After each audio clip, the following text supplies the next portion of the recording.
Good morning, everybody, here at the KVCH Studios in Huntington Beach. I'm Aaron Spurlock here with actor and director Sean Peach and Nino, who's done more work than I can possibly imagine to ever do myself. Thank you so much for being here. Hey, thanks for having me. Yeah, before I get started with the questions and stuff, I just want to say it's really awesome to have someone here talking with me who's from Northern California, and it's a pleasure for you to Oh, thank you. NorCal boys. That's right. So as I mentioned, you're from Northern California. You were near Chico, correct? Yeah, I grew up in Chico. Mm-hmm. So spent, all my childhood and even went to college a little bit there, before I moved down to Southern California. So yeah, because you were from things I've seen and things I've heard and read, you were on a 900-acre wildlife refuge. Well, that's kind of the area where we lived. It was kind of like just outside of city limits kind of idea, or like county line or whatever that is considered. So we had the Chico Creek that ran right through like our property basically. And so you have all the trails, hiking trails, and the swimming holes, and all that fun stuff. Is one of the houses that I grew up in. We moved a couple of times, but it's beautiful out there. I mean, amazing. Yeah.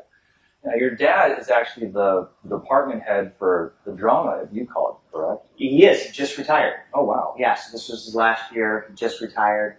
But yeah, I mean, for 35 years, he was head of the drama department, professor there. I mean, taught multiple, subjects, but drama was his main focus and, the number one thing that he did over the years. Directed 2 plays a year for the college.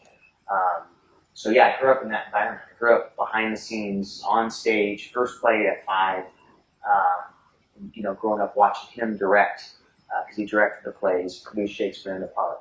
So I learned, a lot of those skills from him, not just on the directing side, but from acting, learning from him, and to the stage production. So building sets, lighting, all that stuff was really, my education was just my life. Yeah. Just growing up in that environment, which I obviously use all those tools, every day. Yeah.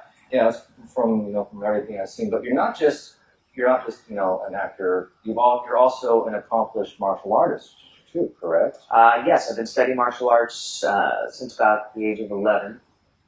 So it's going on 25, 26 years studying martial arts, and I started in Okinawa and karate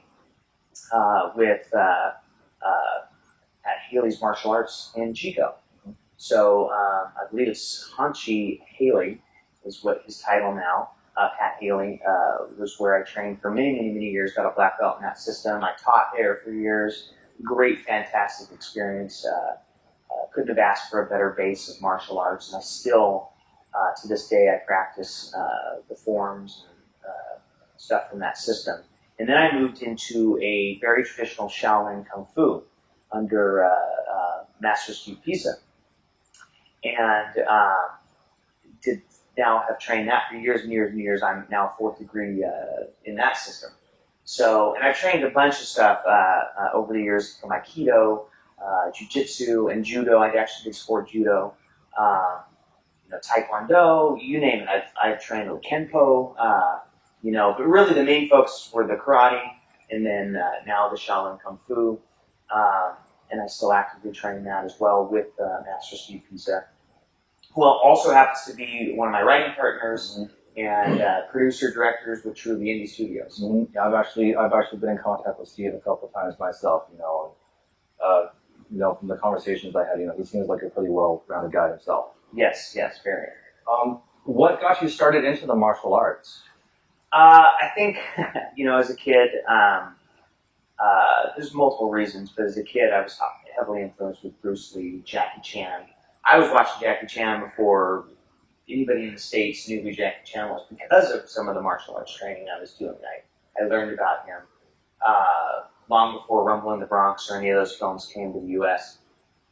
But so Bruce Lee, Jackie Chan, and of course, when Karate Kid came out, I was right at that right age for that to be very influential. But also, in the schoolyard, the principal's office knew me very well because I was always getting the scraps, and I can safely say 100% of that was me kind of standing up for kids getting bullied. I had a real big problem with that, probably because of those movies, but I just wouldn't stand for it. Even if I was, obviously I'm not 6'3", I'm a little dude, and got myself into some pretty hairy situations, standing up for other kids getting bullied. It really wasn't me getting bullied, it was always somebody else getting, lunch money stolen or something like that, and I just wouldn't stand for it. So I ended up rolling on the ground, scrapping in the principal's office, and so I think my parents thought, maybe it'd be good to get him into martial arts as well. So I think that's how it started. But the funny thing is, the more I got trained, the less I got in scraps. I started learning how to diffuse those situations without any physical altercation. And then really, once I hit black belt, altercations stopped completely. It was always using my brain versus my fists. Yeah. Now you've also got an AAU national championship with weapons. Can you? Yeah, that was a fun experience. I mean, the karate dojo that I trained under, they were amazing competitors. They competed on all those national and world stage. They competed at the world championships. And so I was part of that team, and we trained and competed, and that was kind of the pinnacle of my martial arts competing career. I went into the nationals. And after that, I kind of stopped because it got very political. All these people are amazing martial artists at that level. It's like, who wins is kind of, a lot of times it's swayed by politics versus actual skill. And not to say that the people that win aren't highly skilled, because they are, but it's, once you start getting into that nitty gritty, it became less of a personal competition to me, and I went, I think I'm going to stop here. But I had a blast doing it, though. Competing on that national stage was amazing.